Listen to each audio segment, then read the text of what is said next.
There is not great news when it comes to her. Stephanie White just broke the barrel of bad news to the fan base that is Ari McDonald released. I believe Ari McDonald did a gentleman's handshake with the Indiana Fever front office. Indiana Fever wasted no time. They have already released Ari McDonald. There was more than just stress on the floor when something exploded inside the Indiana Fever camp. One important player stood up for Caitlin Clark during a heated moment and showed nothing but loyalty. Signed to a new team yet. Ari McDonald has done just a tremendous job filling in for the team and really has changed things. Has been quietly removed from the roster without any hoopla or press announcement. This was a well-thought-out, precisely timed move, not an Indevo bench one. Out there saying, what are the Fever going to do with Ari McDonald? They can't actually keep her. There is only one scenario where they can keep her. Ari McDonald and the Indiana Fever, can they keep her? Ari McDonald and Caitlin Clark has fans up in arms. In addition to being about basketball, the Fever front office's message was political and personal, and it specifically addressed the storm that was building inside their locker room. The Caitlin Clark impact had already changed the league, but now it was destroying teams from the inside out. She can score in the paint. She can score from outside of the arc. She's just a really great passer. This is the type of thing I think that they were envisioning when thinking of playing Caitlin Clark off ball, because she mentioned wanting to play off ball. In the 2 games that she appeared in, McDonald has carved out her own space in fans' heart. The tension within the Indiana Fever locker room had been building for weeks, and as fans processed the news, one question is blazing through social media. Did defending Caitlin Clark just cost a star her job? The air changed the instant Caitlin Clark took the WNBA floor.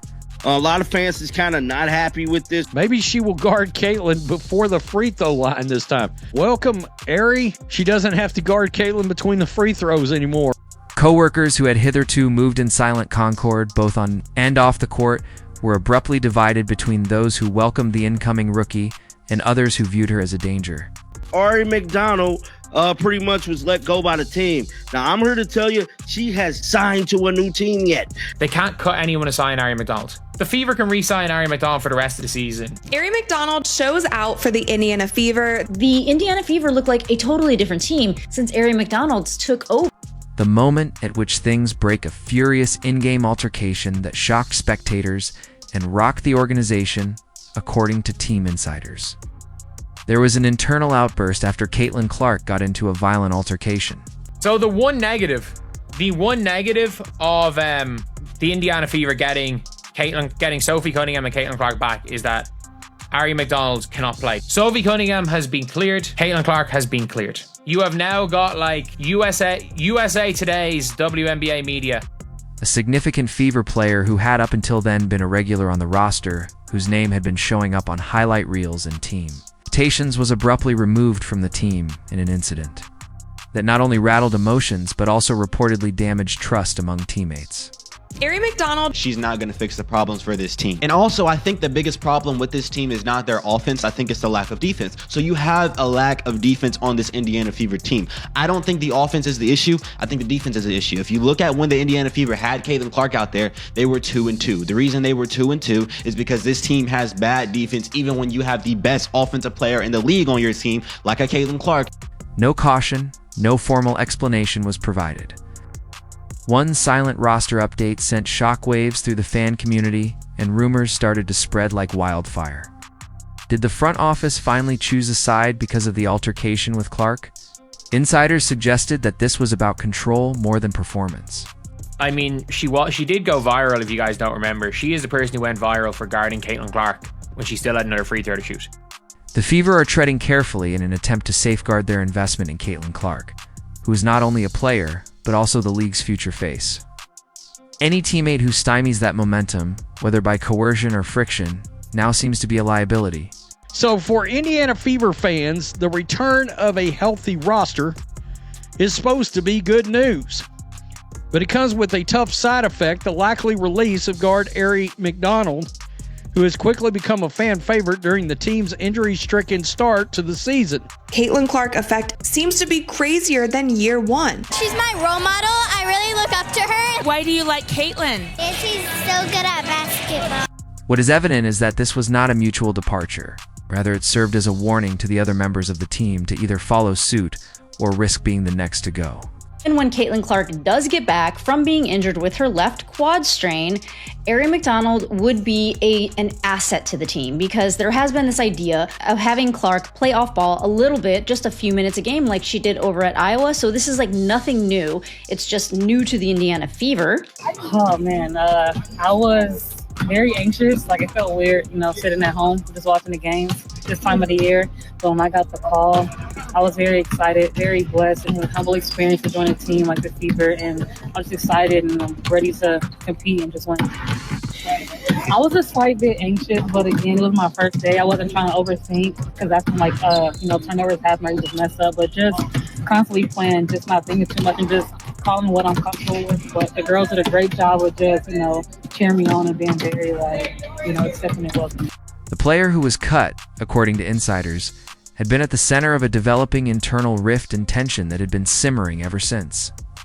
Caitlin Clark joined the roster. As the dust settled from the shocking roster shakeup, more details emerged, and what they showed painted a much deeper and more volatile picture inside the Indiana Fever.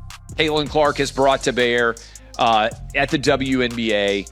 I think it is extraordinary.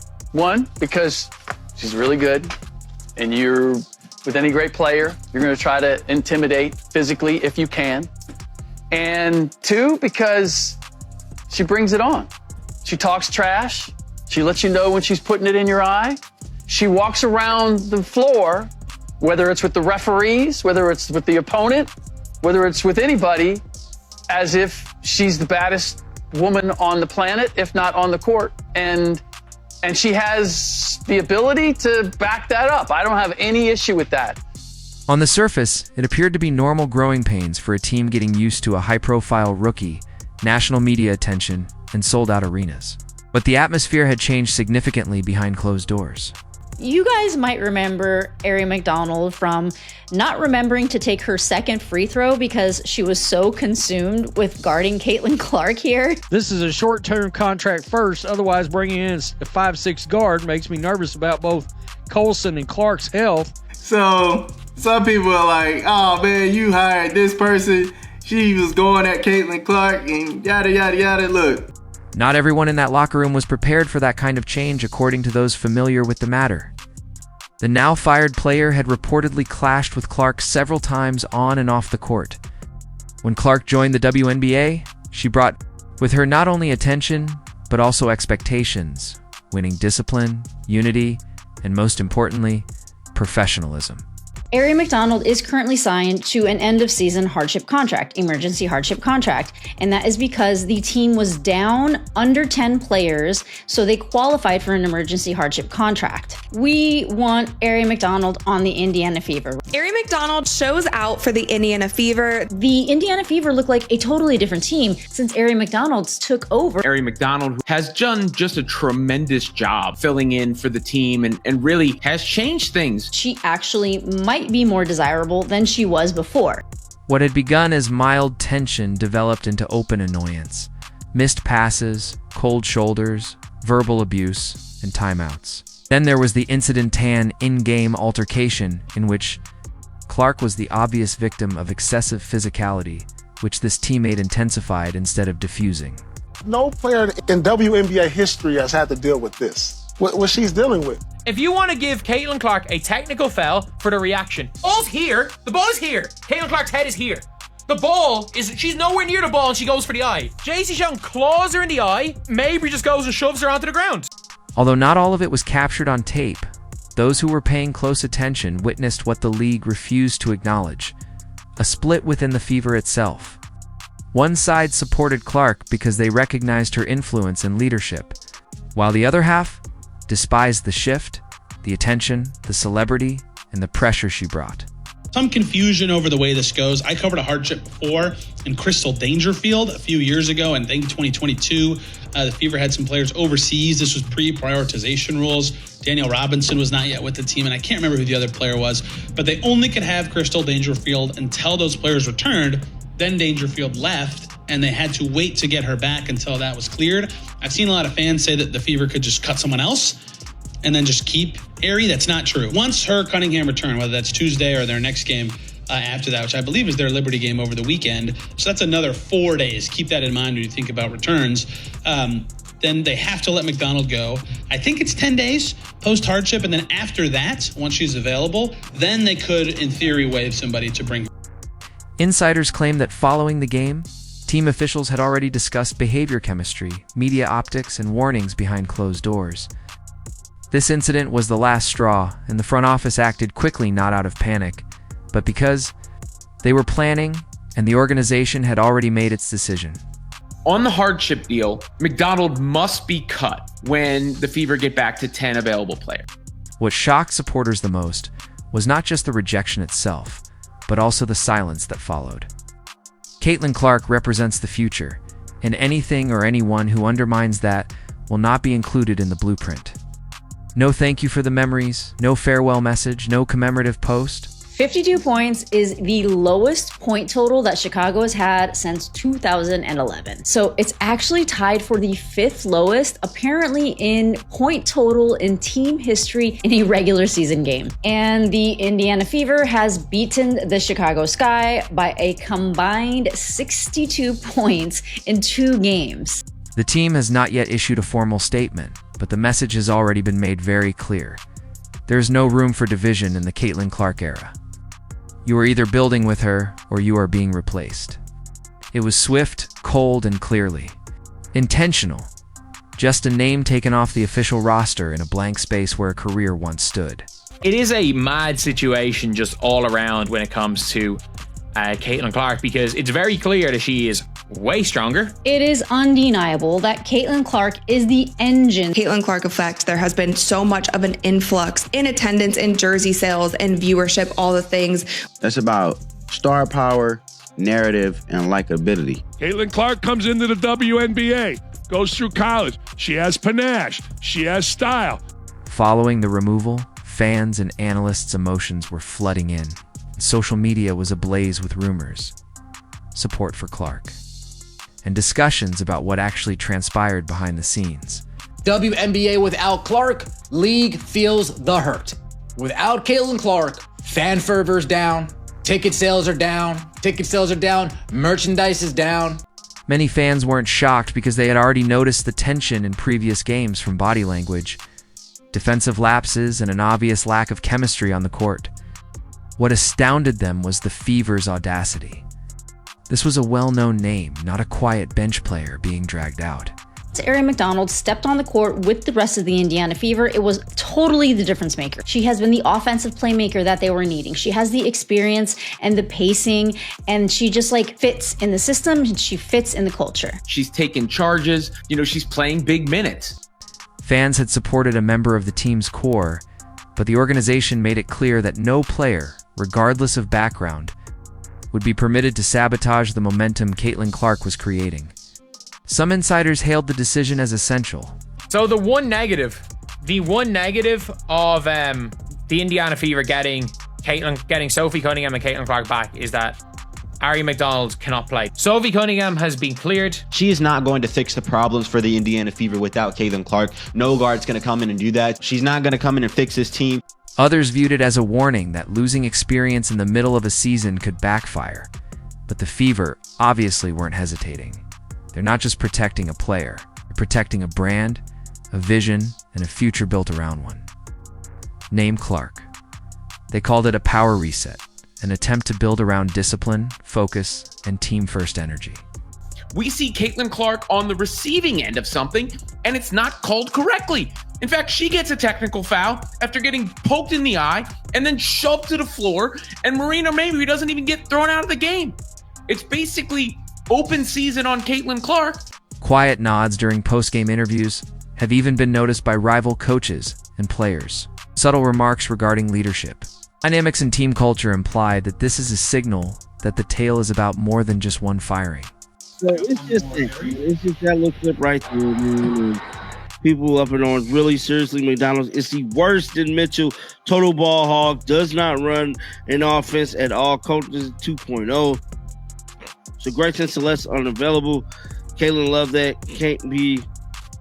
That video will go down in infamy. that needed a body that can handle the ball. Beggars can't be choosers. Exactly, man. Beggars cannot be choosers right now. Caitlin Clark is the absolute difference maker for the Indiana Fever. Caitlin Clark is the needle mover. She is the needle mover. She is the franchise player. And she was the MVP. She is the main draw. She wasn't the one who was full sprinting down the court. Caitlin Clark is a superstar globally. The Caitlin Clark period is about transformation, not just highlights and ticket sales, and only those who support it will make it through. The Indiana Fever issued a message in addition to making a personnel change. Ari McDonald pretty much was let go by the team. Now, I'm here to tell you, she has signed to a new team yet. They can't cut anyone to sign Ari McDonald. The Fever can re-sign Ari McDonald for the rest of the season. Ari McDonald shows out for the Indiana Fever. The Indiana Fever look like a totally different team since Ari McDonald took over. This time, the front management responded precisely. And the message couldn't be more obvious in a league where politics and locker room conflict are frequently dismissed. The foundation is currently Caitlin Clark. Caitlin Clark effect seems to be crazier than year one. I love watching her score and just everything about her. They went the extra mile just to watch her play here. This is great news for women's basketball, period. Just have nothing but great things to say about who she is as a person. Just so welcoming and so warm as an individual that she can have a conversation with anybody. She's cut from the same cloth as me in that regard. You know what? Us Midwesterners, we tend to just, accept everybody with open arms. She was so kind to my family and everyone in the suite when she came to KC, so huge fans of Caitlin. Any opposition to that, whether on or off the court, will not be accepted. Player has already left, and regardless of whether supporters see this as fair or an exaggeration, one thing is certain: the Fever is over. This is Clark's team now, and if you're not with her, you're out. I mean, she did go viral, if you guys don't remember. She is the person who went viral for guarding Caitlin Clark when she still had another free throw to shoot. You guys might remember Ari McDonald from not remembering to take her second free throw because she was so consumed with guarding Caitlin Clark here. This is a short-term contract first, otherwise bringing in a 5'6" guard makes me nervous about both Colson and Clark's health. Some confusion over the way this goes. I covered a hardship before in Crystal Dangerfield a few years ago, and I think 2022, the Fever had some players overseas. This was pre-prioritization rules. Danielle Robinson was not yet with the team, and I can't remember who the other player was, but they only could have Crystal Dangerfield until those players returned. Then Dangerfield left, and they had to wait to get her back until that was cleared. I've seen a lot of fans say that the Fever could just cut someone else and then just keep Ari. That's not true. Once her Cunningham return, whether that's Tuesday or their next game after that, which I believe is their Liberty game over the weekend, so that's another 4 days. Keep that in mind when you think about returns. Then they have to let McDonald go. I think it's 10 days post-hardship, and then after that, once she's available, then they could, in theory, waive somebody to bring